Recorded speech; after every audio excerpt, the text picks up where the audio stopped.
You're listening to Expertly Said, a podcast on the art and impact of communication. I'm Kristen Sweeney, founder and CEO of Every Little Word. My guest today for this special evening edition of the show is Stephanie Roberts, Chief Communications Officer at Hitachi. Stephanie is a global communications leader who spent the past 4 years living and working in Tokyo, where she became the first Chief Communications Officer and inbound international assignee at the company. At Hitachi, she leads teams responsible for brand, public relations, digital and social media, executive communications, reputation and crisis communications, and internal communications for 9,500 employees across the Americas, EMEA, and Asia Pacific. At its core, Stephanie's work is about connecting business strategy to visible impact. She partners and advises on areas such as enterprise narrative, transformation, and risk, including crisis readiness, geopolitical issues, and more. Stephanie believes trust comes from consistency between what a company says and what it does. Outside of work, Stephanie is a runner, hiker, and holder of a very well-used passport. She also shares reflections on leadership, communications, and life abroad with over 23,000 followers on LinkedIn. Stephanie, welcome to the show. Thank you so much for having me, Kristen. I've really been looking forward. Yes, likewise, looking forward to this conversation. So, the bio for our guests is always this kind of like little glimpse, right, into, for you, where you are today, but also sometimes that kind of the journey. I'd like to hear more of that origin story. Did you always know you wanted to be in communications? Yeah, and that's a good place to start. I actually never imagined myself in communications. When I went to college, I intended to go into business, so I started as a business major, thinking maybe I would become an accountant.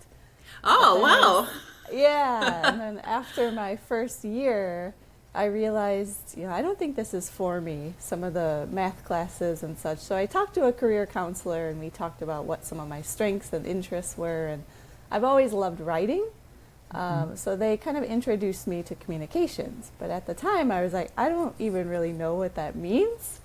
So I kind of switched my major into it, and then it was the best thing for me because, ever since then I got my undergraduate degree in communications, went back to grad school for a master's in communications, and my whole career has been in communications now. And I definitely fell in the right place, but yeah. I didn't really know what it was at first. Yeah. And were you surprised as you started to learn, or let me ask this a different way. When you got into the professional world, did it align with your understanding from studying it in school? To an extent. I mean, I think earlier in my career, when you're doing more of the day-to-day, you're deep into the work, when I was writing press releases or doing things like that. But as I've kind of grown up in my career, now it's not really about writing, right? It's not just messaging. Yeah. Now it's more of the strategic angle. So it's changed as my career has progressed. Yeah, definitely. That makes sense. And kind of tagging onto that, I really love your tagline of helping companies connect business strategy to visible impact. Can you share with us what that phrase means for you and how you enact that through your work? Yeah, I think one of the most important aspects is employees understanding the direction of the company and how their work contributes to that goal. And then there's plenty of research out there. I can't give exact statistics, but when employees have that the foundation and they understand what they're working towards, of course it results in higher productivity, more engaged employees and all of that. So you're realizing a lot of gains in your day-to-day operations when your employees are more closely connected to the strategy. So that's what I meant. And communications plays an important role in that, making sure the strategy is easily understood and actually makes sense by people outside that small bubble. Yeah, absolutely. And, we're going to talk about LinkedIn shortly, but you've got a lot of really insightful content on LinkedIn around kind of role of executive. And one of the things I noticed you talk about, I'm just thinking as you talk about kind of being able to translate the strategy and the vision, is partnership with the CEO. I've seen you refer to Chief Communications Officer as the truth teller of the organization. And I imagine that in order to effectively translate a strategy or a vision, you're wanting to I mean, on a personal level, buy into it, but also really make sure there's clarity around what that strategy or that vision actually is. So can you speak to that importance of executive partnership and maybe even what it looks like to have a hard conversation? Absolutely. And I think that's a critical role, especially for the communications leader. Now, there has to be the right environment in place, right? There has to be the trust. There has to be psychological safety and all of that to create the environment to do that. But, one example is a lot of companies, when creating their strategies, it's so full of corporate buzzwords and it's very aspirational, but there aren't really many examples of how that's going to come to life. So, I mean, in my career, I've had to point this out that we can't rely on so many buzzwords that people don't understand. We have to keep this, easily understandable and have practical ideas of how this will be achieved. So, I mean, that's one idea related to the strategy, but, other times it could be the approval process is too complicated. There's too many people involved, or, something you're thinking of saying, Mr. or Ms. CEO, like that's not going to come off the way you intend. So I think just being able to have those conversations, but there has to be that environment as well. Yeah, that's such an important point that, I think our work and our clients kind of span both marketing and communications. And I would say both spaces are spaces where I see a lot of the encouragement to, stand up, advocate for what you need. Sometimes they are both seats that maybe don't, certainly people in those spaces sometimes feel like they don't get the respect that they deserve and aren't seen as maybe aren't always valued in the same way as other executive roles. But I think your point is so important because it isn't just about advocating for yourself. It isn't just about kind of demanding that seat at the table. It's being in a position where you actually feel safe and comfortable to do so. Like that has to work both ways in order for it to be effective. Otherwise, you're asking folks who are already maybe in a somewhat vulnerable position to make themselves even more vulnerable and put themselves at real risk professionally. Yeah, I think absolutely. That's critical. I think most communicators do know that advocacy is a big part of our role because it is, just not understood. But then I think the executives also have to be have an open mind to understand that. I mean, I've also seen in my career some CEOs just, they have a hard stance or a hard belief that there's no value in communications. And no matter what the communications leader says, they're not going to change their mind, right? And in that case, that's an uphill battle. You'll never win. Yeah, absolutely. What do you think helps you build trust with an executive so that you can, tell them the things that sometimes they may not want to hear? How are you kind of thinking about building those relationships? And, for our listeners, what can they be doing to actively engage and make sure that they are both advocating for themselves, but also really strengthening those bonds so that they feel like they can do justice to what's needed and say the harder things? Sure. Yeah, I think, the key behind it really is building those relationships, as you said. And I think the approach is a big part of that too.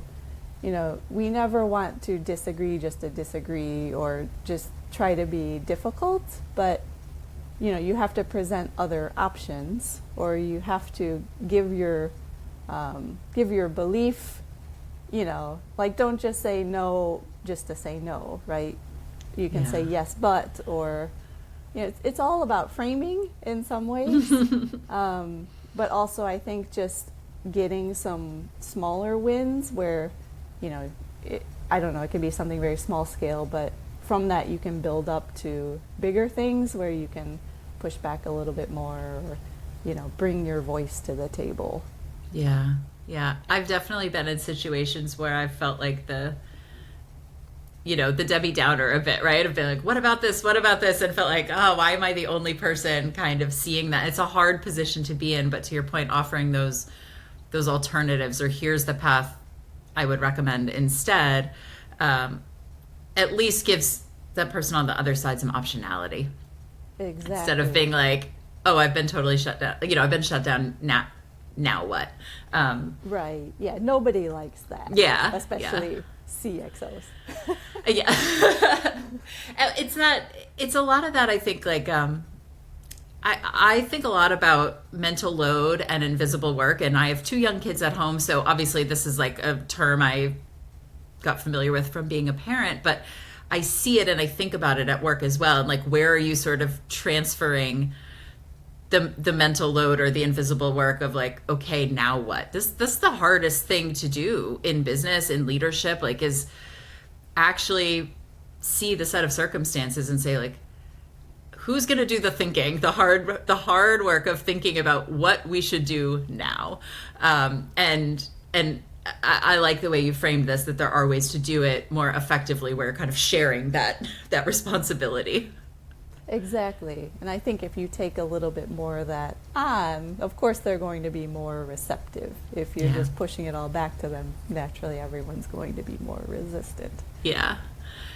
Something I've seen you speak about quite a lot is risk, and maybe the increasing role of communications in mitigating risk, anticipating risk. There is a lot of complexity in the business environment, in the world. Things are changing rapidly. How are you thinking about risk today, and maybe how have you seen it change over the course of your career as like part of the communications remit? Sure. Yeah, I think risk is a huge topic, and in even the past year or two, I think it's gotten so much more difficult and just faster moving, more frequent than I've ever seen in my entire career. Wow. Between internal things happening and the external factors, or geopolitical, or related to environment or climate, or you name it, it's like there's always something happening. So I think it's really kind of changed it's kind of changed the dynamic in communications, where I feel like a lot of things now need to be built around risk versus it just being, like one of the things that we do. So, meaning we need to always be on the lookout and have a deeper understanding of what's happening around the world and how that can impact our company, our executives, our supply chain, whatever, you name it.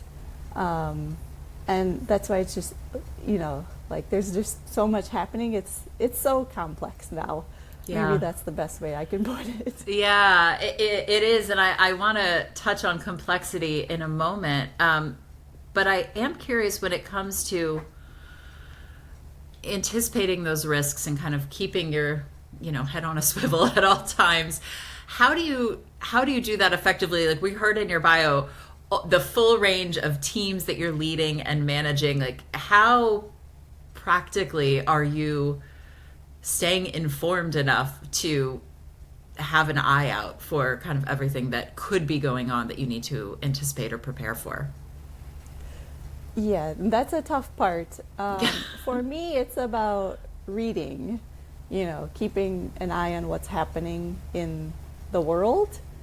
So I make that an important part of my day every day. I mean, I would say I spend probably 1 hour per day or so reading different sources. So I subscribe to different newsletters, like there's, CEO Daily and some other ones, where it helps me understand what is on the mind of CEOs.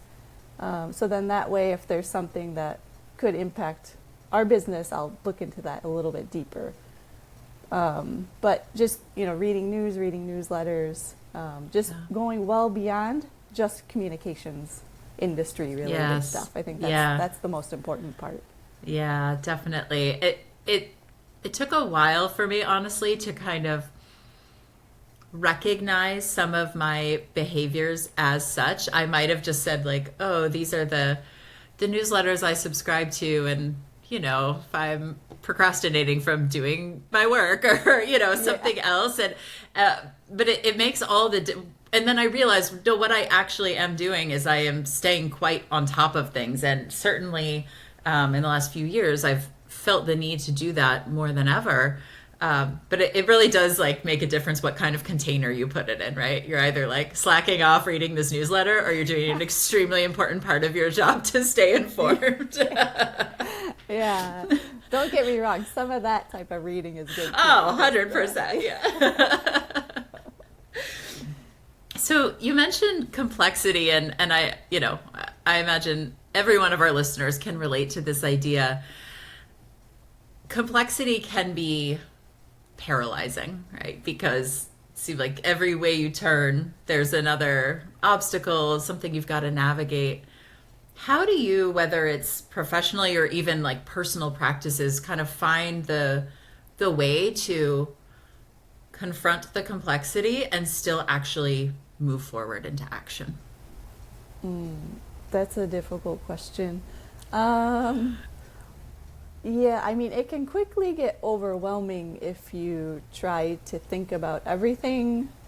So I think it's just really understanding what are the top one or two that could maybe impact you, whether it's personally or professionally or the company or whatever. For my company right now, for instance, it's something like tariffs, right? That's changing all the time, but yeah, it's having a huge impact on the business. So something like that is of higher priority than paying attention to, I don't know, I don't want to give another example, but I think you understand what I mean. Yeah, you just have sure. to understand which has the potential greatest impact to the business. Yeah, it's a real leadership skill, I think, to acknowledge the things you won't do or won't prioritize. That's one of the most difficult things to learn, I think, is just that ability to say, I understand that if I choose this, there are trade-offs. And sometimes, of course, there's something quite obvious in the example you used. I'm sure it's very, very obvious, but recognizing I can't focus on everything, and therefore by choosing this thing, I am intentionally not choosing something else. I acknowledge that. It might even be imperfect, but I will be okay with it because this is how I move forward and make impact in an area that matters more. Yeah, exactly. I think you said a word I missed, which is the trade-offs. So I think you summarized it better than me. Oh, it's inspired by you. So I spent a lot of my time talking with executives and then drawing the meaning out of their words. So so let's switch gears just a little bit to LinkedIn. As I'm a self-professed Stephanie kind of fangirl on LinkedIn, you've got, we heard over 23,000 followers and a really well-respected voice in the comms community. Your content is always thoughtful. It sounds like you've had a very consistent presence, and you have a very high-profile day job that I'm sure keeps you very occupied. So tell me about why you continue to invest in LinkedIn, what it kind of offers you as part of the community, and how you stay consistent. Yeah, and this is a really passionate topic for me because I love LinkedIn. So we could do just a whole podcast on this topic if we wanted to. But the follow-up. I started getting really involved in LinkedIn. Now it was basically 2 years ago. Before that, I was one of those kind of silent lurkers. I'd hit like here and there, never really comment or anything. And then just kind of as the world has been changing, especially in the US, there's not really stability anymore with corporate jobs. And also, I kind of wanted to have people know me outside of the four walls of my company. Mm-hmm. So for me, it was kind of about how can I build a profile for myself, yet also give back to the communications community. Because I think, as we discussed earlier, a lot of people don't understand communications, the value of it, what we do, why it's important. So I kind of wanted to do my part in that. So I just thought, okay, I'm going to start posting once per week, which I still do, basically. Some weeks I do a couple of times, but once per week. And I started gaining a lot of traction. I mean, I never imagined I would have this many followers.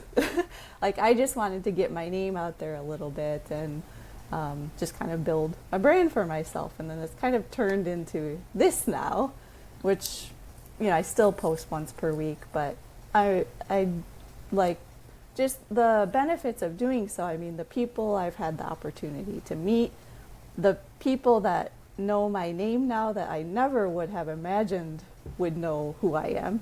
Having opportunities to do things like this or speaking engagements or you name it. Just none of that would have been possible if I was still the person I was 2 years ago, staying silent and never sharing my views. So it's been just really surprising, but in the best of ways. I love that. And I can feel the contributing to the community piece in your content. Like, that very much comes through.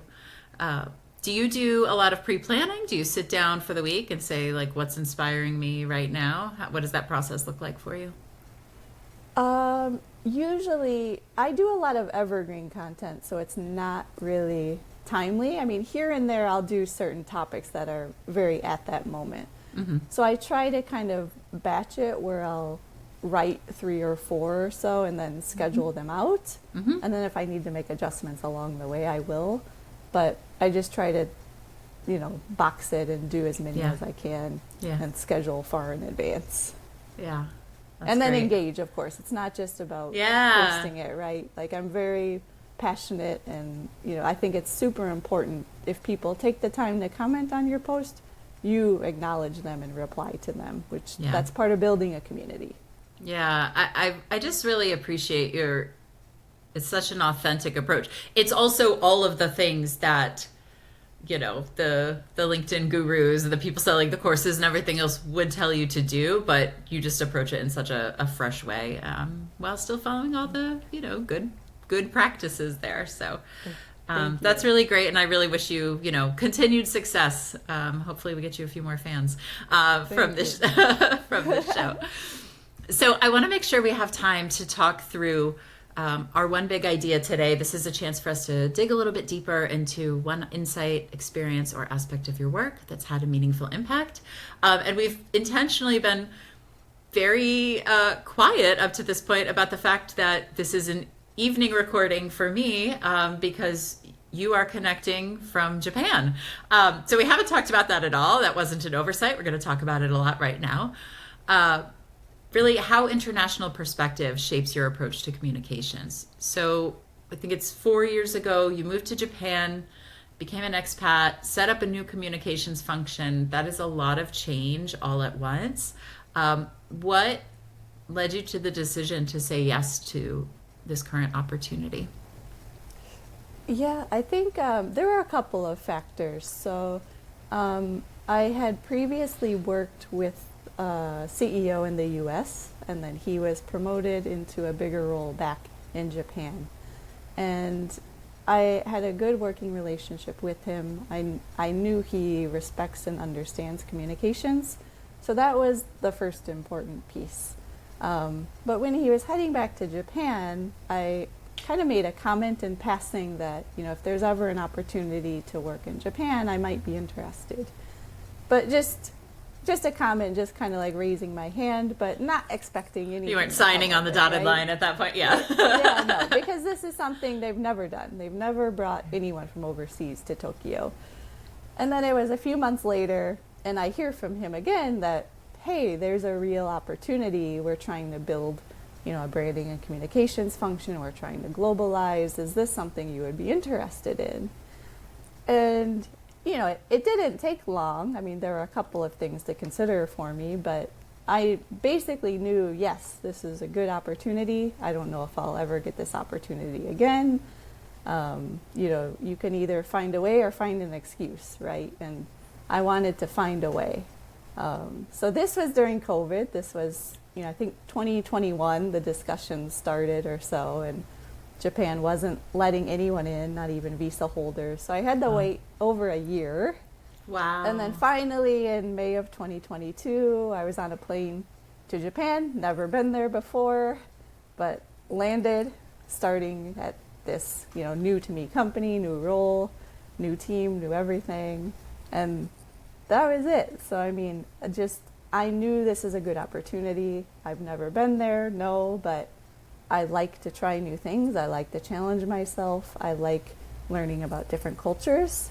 So that's what really kind of made it an easy yes for me. I thought it was a big deal when I moved to grad school in Boston without having ever seen the school. Oh, that's still a big deal. Don't think it's not. I don't know if you know the Boston area well, but there's the fancy shopping street is called Newbury Street. And because I had never gone to Boston, I was staying in the graduate housing, and I was really excited to learn that we had a Newbury Street address, right? Oh, wow. Well, Fancy. it turns out Newbury Street is very, very fancy until you cross Mass Ave. But the portion of Newbury Street that I was on was facing a chain link fence overlooking the highway. Oh. So, I'd say I was on Newbury Street, but it was like the housing was perfectly fine, but just not what I was originally expecting. Oh, well, nobody needs to know those details. Yeah, that's right. Unless you're a local. Like, I wouldn't know. So, I want to take this where you want to start, but you've mentioned before that you've learned a lot of lessons from this global opportunity, different culture, global communications. You're not only in Japan and sort of absorbing a new culture there, but you have a global remit. So, what are some of the adjustments you had to make, or lessons you have to learn, or maybe even challenges you faced as you adjusted?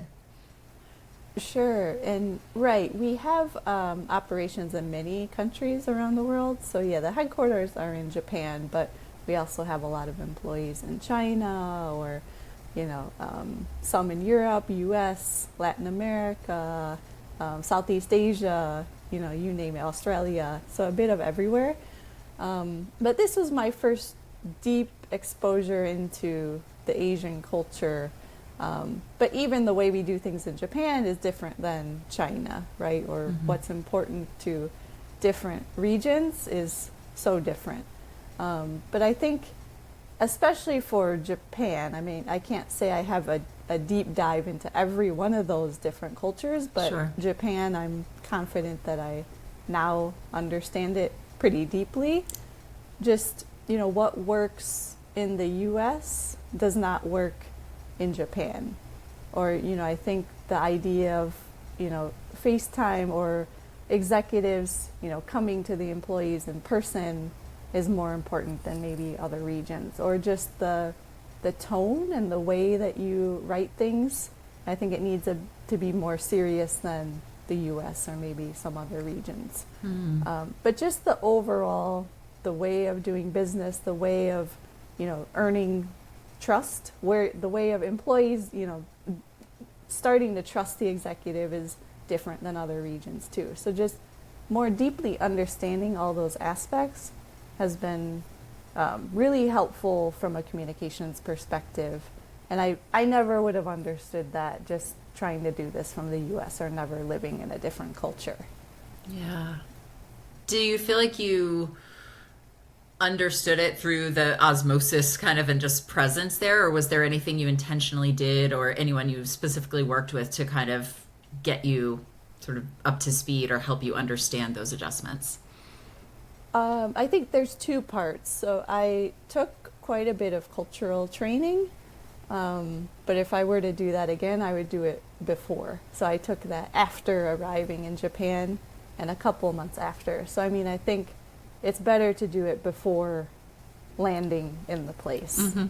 And then also relying on my team members, especially the ones on the core corporate communications team members, because they also deeply understand what is going to work for Japanese employees especially versus other regions.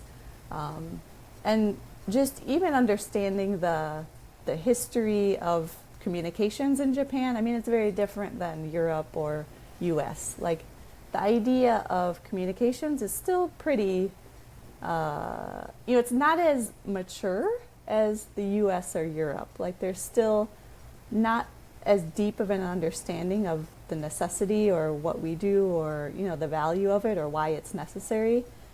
So it takes a lot more convincing or a lot more just understanding of what we're trying to do and why we need to do it versus I had to do in the US or, working with colleagues in Europe. That's interesting. Mm-hmm. Would you say that some of the kind of responsibilities of communication were maybe like kind of folded into other leadership roles without like breaking it out as a communications function, or was it just more like didn't see the need like culturally for some of the activities and like value that communications can provide, that's newer just in general? I think the idea of internal communications especially is very new. Okay. Like as in the past 10 years or so. Okay. So I think that in my experience just never really existed. I think the focus has always been on PR. Like everything is PR and it's more focused externally, but not so much on the inside. Or things like digital, like social media. When I came, the company didn't have social media. And that was 4 years ago. Wow, that's so interesting. Mm-hmm. That's really interesting. So it's very, very different. I think of Tokyo and so many of the images I see, and it's so high tech, right? And so kind of like bright, and so that's really, really interesting. Okay. Yeah, I mean, certain parts are like the train system. They're the best in the world. Yeah. There are certain areas Tokyo is definitely advanced. Yeah. And so, how did you think about coming in? The chief communications officer role was new. Was the entire communications function something that was being stood up when you arrived? So when I came, there was a function, but it was more advertising. Okay. So like advertising and a little bit of branding, but communications, there wasn't a big emphasis on it.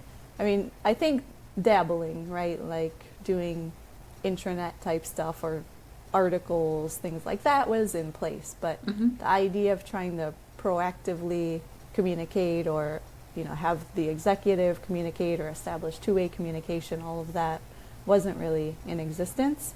Okay. So there was a small foundation, but not like it is now. How did you approach building out the team and really kind of building up the function? I think, a lot of it was making sure we got the right people with the right skill sets, because culturally there's a huge difference there too. In Japan, there's a lot of rotations, like they'll rotate people from sales or finance into other functions. So there's more general knowledge, not really specialized expertise, and especially in communications.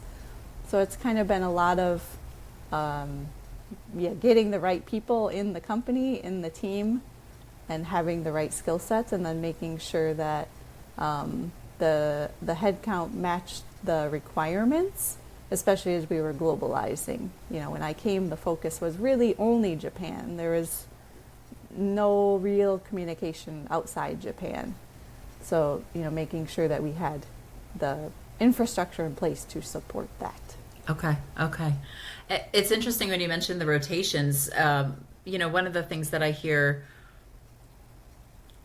often in the communications community is the need for business acumen and how important that is, especially when you're having those conversations with executives and looking to translate strategy. So it just made me wonder whether, that generalist approach, while, everything is trade-offs, right, might instill like stronger, business acumen kind of across the board, just a greater understanding of the different parts of the business and how they're functioning. I do wonder too. I mean, Yeah. a lot of companies are still doing it. I think to prepare them more for management roles and such. I think there are some benefits to it, of course, and of course, there's some downsides too. So, Yeah. but that would be an interesting case study, I think. Yeah. Just to see, Yeah, does an definitely. approach like that work better than, the U.S., which is so specialized in expertise, yeah. right? Yeah, definitely. On a personal note, anything you really kind of love or found delightful about your move to Japan? Oh yeah, there's so many things. Many things, I'm sure. Yeah. I mean, I think that's the best part. The living in Japan aspect is really wonderful. It's a safe place, of course. No place is perfect, of course, but I don't feel like my safety is threatened or things like that. The food is just phenomenal. I mean, the quality, the cost of the food, but the quality is higher, and just seasonal ingredients, the level of service. People are just very friendly. I mean, there's just so many things, and I love traveling too, so it's kind of given me a new springboard to see the other side of the world. And I've been to almost 15 countries, I think, in the past 4 years. So Oh, wow. trying to see all that I can. And in Japan, too. Yeah, certainly. So for communicators who don't have the same kind of amazing opportunity that you've had, what can they do to sort of build a cross-cultural muscle or gain some international experience? Yeah, I think that's a really good point, because I understand, not everyone can uproot their lives and move across the world, right? And frankly, not everyone will get those opportunities because it is such a huge investment by the company. But I do think there are other things you can do. Like if you're working at a company that has, a presence in other countries, is there a way you can work on projects, cross-border projects, to work with those colleagues on certain things, like get on global projects? Or I think some companies are also looking to, make these assignments a bit more flexible. Maybe there's a short-term thing you can do. I mean, even I've seen within Hitachi, I've seen people send an employee to somewhere for a month or two for a certain project, or short-term assignments, you name it. But even if you can't do any of those, I mean, you can certainly read things like the culture map. That was a big one for me, just reading it to understand what kind of drives other people or what makes them tick in certain regions, just to get more of that cross-cultural awareness. And then traveling, of course, too, right? To me, traveling is one of the best educations, getting your experience on the ground and seeing what other cultures are like. Yeah. And just to make sure we kind of like bring this home, for someone who, we've talked about your move to Japan, but the context of that was you needed to understand Japanese culture because that's the environment that you were in. So let's say for someone who's in the States, what do you think that having that additional exposure will do for them more broadly in terms of their approach to communications and their perspective? Well, I think a lot of it is personal and like personality, and you have more empathy for people very different than you, and also you can better understand why things happen the way they do. Before, when I was only in the U.S., we would work with people in Japan here and there, and there would be a lot of complaints like, why do things happen so slowly, or why does it take so long? But now I understand why things take longer, just because the whole decision-making process is so different, and among other factors. Yeah, but sure. Without that knowledge, it's a lot of people complaining but not understanding. So you have more understanding why things happen. Yeah, that's so interesting. And thinking about, again, that empathy that you mentioned, putting yourself in somebody else's shoes, that perhaps they're looking at their colleagues in the States going, why why are they always in such a hurry? Why are they rushing all the time, galloping ahead and impatient? There's lots of ways to talk about, it's all in the framing. So exactly. Yes. Awesome. Well, I really appreciate the conversation on that. It's a perspective we have not had, and this has been great. So as we wind down our time together, I want to transition us to the last word. This is our lightning round segment. Every guest gets the same 5 questions. So you can just go with your gut on these. Are you ready? Sure. Let's go. Question 1. What's your favorite word to say out loud? Serendipity. Oh, that's so good. Yeah. That's might be the answer. Yeah. I think it. You can't be mad about that one. You can't. I think there's a book I remember in my childhood, and it was, I think, a purple dragon, and that's the very first time I heard the word serendipity. Wow, that just got unearthed from the deep recesses of my mind. I'm going to be Googling that shortly. Yeah, appreciate it. Question 2, what's a word you know from reading, but you're not quite sure how to pronounce it? I think it's charcuterie.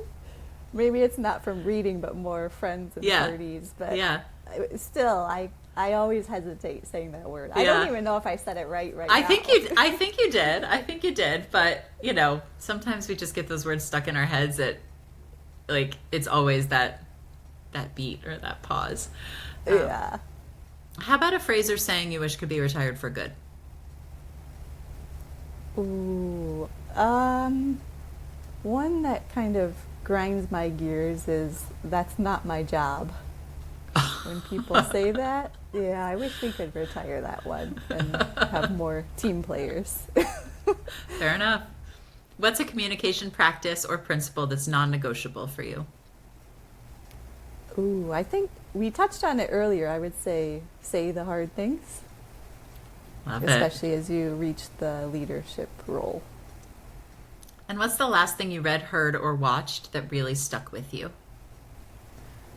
It was recently, since we had International Women's Day recently, but I read Maya Angelou's Still I Rise poem. And I hadn't read that for several years, but I was just kind of moved by it. And, knowing some things happening to those around me, it was very applicable. Yeah, that's great. Thank you. And Stephanie, thank you for joining me today. If our listeners want to learn more about you, where can they go to find you? Sure. Well, they can find me on LinkedIn. 100%. Every day. I don't post every day, but I'm on there every day.